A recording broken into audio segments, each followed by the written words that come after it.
અમદાવાદના ડેવલપમેન્ટમાં કોઈ પણ નેતા કે સરકાર કરતા જૈનોનું કોન્ટ્રીબ્યુશન વધારે છે. કઈ રીતે?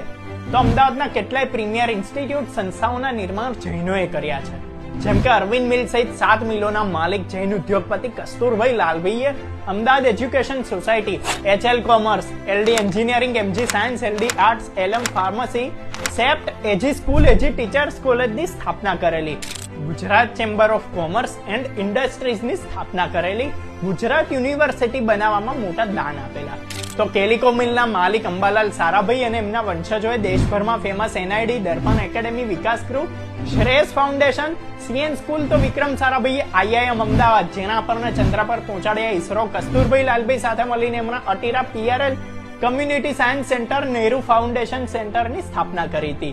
અમદાવાદની સિવિલ હોસ્પિટલની સ્થાપના સૌથી પહેલા ઘીકાટામાં જૈનનગર શેઠ હઠીસિંહ અને પ્રેમાભાઈના નામે હરકુંવર શેઠાણીએ કરેલી, જ્યાં પછી કોર્ટ શરૂ થઈ અને સિવિલ અસારમાં લઈ જવાયેલી.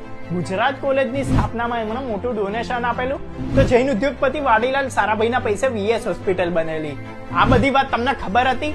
નહીં તો આ વિડીયો દરેક અમદાવાદીને શેર કરો અને આવી જ વાતો જાણતા રહેવા માટે ફોલો અને સબસ્ક્રાઇબ જરૂરથી કરો.